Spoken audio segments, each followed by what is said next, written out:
आप हैं विविध भारती के संग। इनसे मिलिए।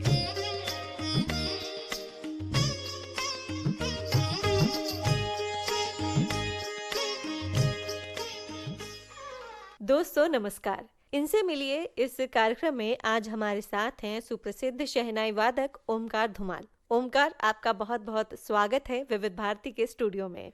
धन्यवाद Amita ji, thanks for calling me. Omkar, यूं तो बहुत सारे सवाल हैं जो इस वक्त मन में उठ रहे हैं, पर जी। सबसे पहला सवाल, क्योंकि आपकी उम्र काफ़ी कम है, हाँ। तो इस कम उम्र में भी आपने एक मुकाम हासिल कर लिया है संगीत के क्षेत्र में। बहुत सारे बड़े बड़े संगीतकारों के साथ आपने काम किया है। हमारे सभी श्रोता ये जानने के लिए उत्सुक हैं कि आपका संगीत के क्षेत्र में आना कैसे हुआ, ये जर्नी शुरू कहाँ से हुई? बचपन से ही म्यूज़िक सीखना शुरू कर दिया था एट द एज ऑफ 5।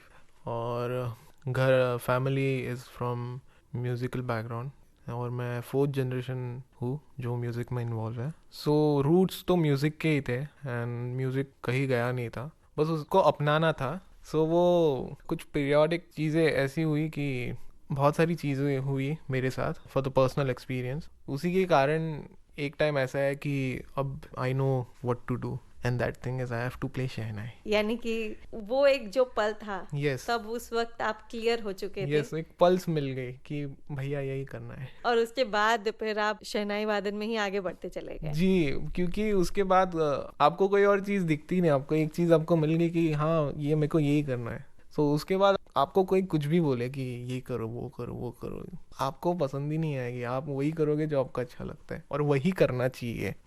ये तो आपने एकदम पते की बात कही कि करना वही चाहिए जिसमें मन लगता हो, जिसमें आप सच में खुशी महसूस करते हो। शुरुआत तो आपने बता दी कि भाई बहुत सारे उतार चढ़ाव आए और वो एक पल आ गया आपकी जिंदगी में जब आपको पता चल गया कि अब शहनाई के साथ ही आगे बढ़ना है। जी। तो ऐसी कोई बात या ऐसी कोई याद, ऐसा कोई एक्सपीरियंस जो आप हमारे साथ बांटना चाहें? एक बहुत कूलनेस लगता था कि आप स्कूल में हो और फिर भी आप काम कर रहे हो, आप कॉलेज में हो फिर भी काम कर रहे हो। और काम करने से भी अच्छा वो एक जो आपको अगर कोई चीज़ पसंद है तो आप उसको मना नहीं करोगे। तो वही चीज़ है कि जाओ बैठो काम करो, आपसे सीनियर लोग रहेंगे वहाँ पे और आपको बुली करेंगे या फिर प्यार करेंगे, दो बात। और वो सराउंडिंग्स से लगाव होना बहुत ज़रूरी है। तो वो सराउंडिंग्स से लगाव मुझे बहुत जल्दी हो गया कि I started going for shows for recordings and लोगों से मिलना, फिर बजाना, फिर सीखना। और क्या आज कौन सा मूवी का है, कौन सा एडवर्टीजमेंट का है या क्या शो है क्या नहीं। सो वो ब्रीफ स्टडी यही से शुरू हुई और इधर से ही लाइक एक इंटरेस्ट जो होता है वो बहुत ज़्यादा आने लग गया और started doing these all things. And एक छोटी सी स्टोरी ऐसी थी कि बहुत ही फनी मूवी थी जो आपने देखी रहेगी, क्विक गन मुरुगन। तो वो बहुत मेमोरेबल थी क्योंकि एक तो मूवी इतनी खतरनाक है और उसमें बजानी है शहनाई। तो डैनियल जी जॉर्ज का म्यूज़िक था उसमें एंड मैंने बस मेरा 10th ख़त्म किया था और वो पहली मूवी थी जो मुझे बजाने में बहुत मज़ा आया था। अपनी पढ़ाई के साथ साथ आपने काम भी शुरू कर दिया था जी। और उसी के साथ साथ रियाज भी करना है, क्योंकि अगर प्रैक्टिस नहीं रहेगी तो कई बार ये हो सकता है कि एन मौके पर रिकॉर्डिंग में हो सकता है कि कई बार फंस जाए सुर। जी। तो अपनी पढ़ाई को, अपने काम को और अपने रियाज को आप कैसे बैलेंस करते थे? स्कूल में तो समर वेकेशन या दिवाली वेकेशन होता था तो तब रियाज एकदम ज़ोरों शोरों से होता था और रेगुलर डेज में तो मैं दिन में 2 घंटा निकाल के करता था स्कूल में। फिर उसके बाद कॉलेज में बहुत ही टाइम था। सबसे ज़रूरी ये होता है अगर आप म्यूजिशियन हो तो आपके कॉलेज के बाद आपको म्यूजिशियन फ्रेंड्स होने बहुत ज़रूरी है, क्योंकि वही चीज़ आपको ऑक्यूपाइड रख सकती है। या फिर आप इतने फोकस चाहिए कि आपको किसी की ज़रूरत नहीं, आपको जो करना है वही करोगे। दो बातें। तो कॉलेज में फ्रेंड्स मिल गए तो हम लोग बैठ के जैम करो और पढ़ाई तो करते ही थे, ऐसा नहीं था। बट म्यूज़िक की वजह से वो साइड में पढ़ाई थोड़ी दूर होने लग गई, क्योंकि कॉलेज में भी जाना नहीं होता था। कहाँ पे आ रहे प्रोग्राम में, कहाँ पे आ रहे, प्रोफेसर बोलते थे कि अरे कहाँ पे हो। But somehow you have to balance it. तो आप अगर प्रोग्राम के लिए भी गए तो भी आपको उधर भी पढ़ाई करनी है। अब आउट ऑफ बॉम्बे हो तो you should know that you have to carry your books and जो भी आपका प्रोजेक्ट है, होमवर्क है, वो वही करना है. So it is all about time management.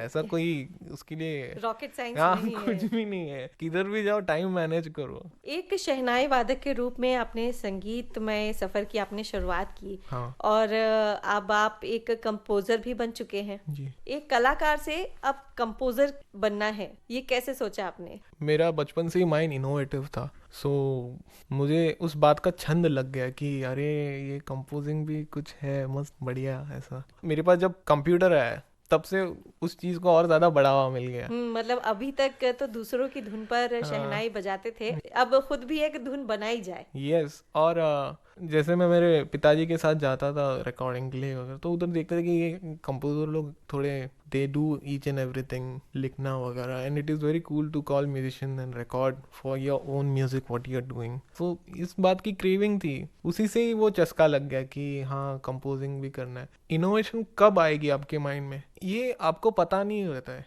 It is a sparkling thing. ऐसा एक सेकंड में आपको कुछ बहुत सूझेगा. अच्छा सूझ जाता है. हाँ मतलब हर एक इंसान को उसके बारे में आगे क्या होगा ये पता नहीं होता है. तो ये चीज़ भी ऐसी थी कि करते गया और ये होते गई. लेकिन इसलिए कि मतलब होने को तो कहते हैं ना, कभी भी कोई भी एक थॉट आ सकता है, एक Yes. विचार आ सकता है जो कि हो Yes. सकता है हमारी जिंदगी बदल दे. यस. पर उस विचार को आने के लिए जरूरी है कि हमारा जो दिमाग है वो प्री ऑक्यूपाइड ना रहे. Yes. हम फोकस रहें अपने Yes. काम पर. हाँ वो तो है. Sometimes it is new brain in this world which brings these all things. क्योंकि आपको अगर ऐसा सोचना है तो this brain has to be completely new. आप जो हुआ है वो हुआ है, बट आप सोच के क्या करने वाले हो, this is new brain. Omkar, आज के युवा को आप क्या संदेश देना चाहेंगे? सबसे पहले बात ये कहूँगा कि फोकस्ड रहना बहुत ज़रूरी है, क्योंकि आपके आसपास इतनी सारी चीज़ें हो रही है आज कि एक चीज़ में फोकस करना इज़ वेरी डिफ़िकल्ट.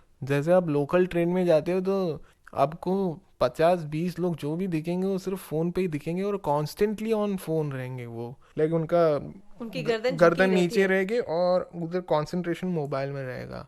तो I don't know, like it may harm your circulation as well because आप बैंड करके देख रहे हो. तो फोकस्ड रहना बहुत ज़रूरी है और आपको पता होना चाहिए कि आप क्या कर रहे हो और जो कर रहे हो उसको जानो और वो चीज़ सही तरीके से करो, क्योंकि आपका टाइम बहुत वैल्यूएबल है. कोई भी ऐसी चीज़ ना करो कि जिससे कोई कुछ आपको साध्य नहीं होने वाला है. तो वो चीज़ जानो कि आप ये चीज़ करेक्ट कर रहे हो और वही चीज़ करो.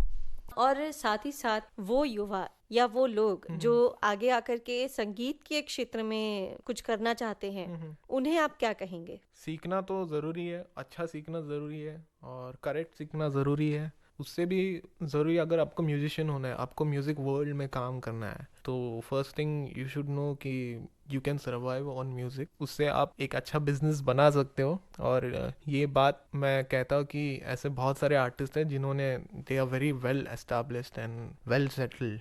तो आपको उसकी बारीकियाँ पता होनी चाहिए कि म्यूज़िक में आप कैसे बिजनेस कर सकते हो, कैसे सेटल हो सकते हो. बिल्कुल. और अगर नहीं भी पता है तो सीखने की तैयारी होनी चाहिए. हाँ सीखने की तैयारी होनी चाहिए एंड आपका हर स्कोप ओपन होना चाहिए. ठीक है, अब मान लो आपको अगर सिर्फ कोई क्लासिकल या फिर डेडिकेटेड जोन में ही काम करना है, तो वो जोन को जानो और उसमें क्या ज़रूरी है वो भी जानो और आपको क्या लोगों तक देना है और आपकी बात भी कैसी रखनी है. ये चीज़ जान के एक अच्छा वेल प्रोडक्ट आप लोगों को दे दो तो आपको काम की कमी नहीं होगी. सो अगली बात मैं ये कहना चाहता हूँ कि आप अपनी खुद की आइडेंटिटी रखो. आप जो भी म्यूज़िक करोगे वो आपका खुद का होना चाहिए, उसमें आपकी पहचान होनी बहुत ज़रूरी है. जैसे अभी आजकल हम देखते हैं कि स्पेशली इंडिया में टेक्नोलॉजी का मिसयूज़ बहुत हो रहा है. अच्छा भी हो रहा है, बुरा भी हो रहा है, लेकिन उसका स्केल थोड़ा ज़्यादा लग रहा है. बेसिकली लाइक आजकल सबको कंपोज़र बनना है एंड वी हैव म्यूजिशियंस. ऐसा नहीं है कि वी हैव म्यूजिशियंस. इंडिया में बहुत सारे म्यूजिशियंस हैं available, but it is very difficult for some bodies to reach them. बिल्कुल. And it is very difficult for musicians to reach that bodies.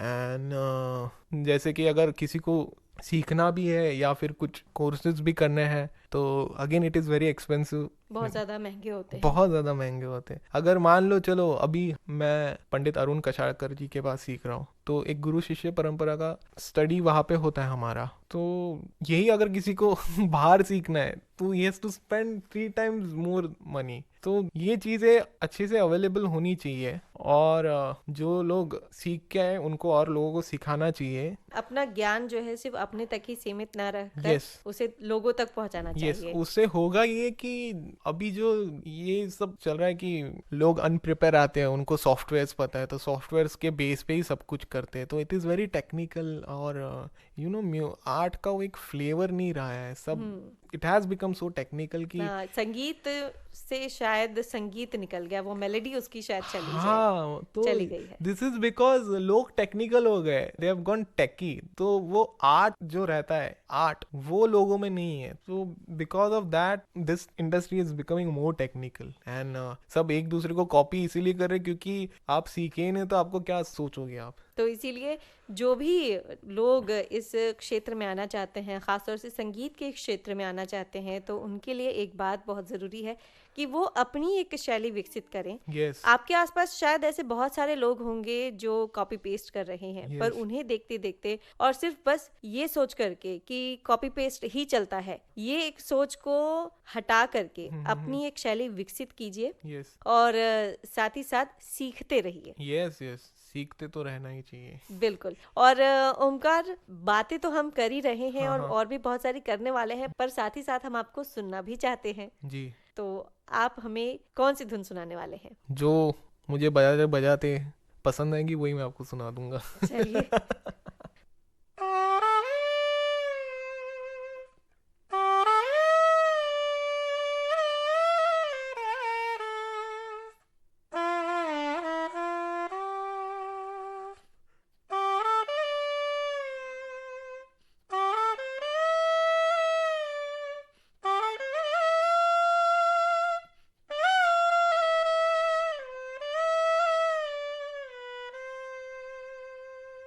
ए दिल है मुश्किल फिल्म से ये गीत चन्ना मेरेया, जिसकी धुन अभी आपने हमें सुनाई, और अब अगली धुन कौन सी है?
इनसे मिलिए कार्यक्रम में अभी आप सुन रहे थे शहनाई वादक ओमकार धुमाल से अमिता सिंह की बातचीत। तकनीकी सहयोग रहा तेजश्री शेट्टे का, और इस कार्यक्रम के प्रस्तुतकर्ता जुबैर खान। अब अनुमति दीजिए, नमस्कार। इनसे मिलिए।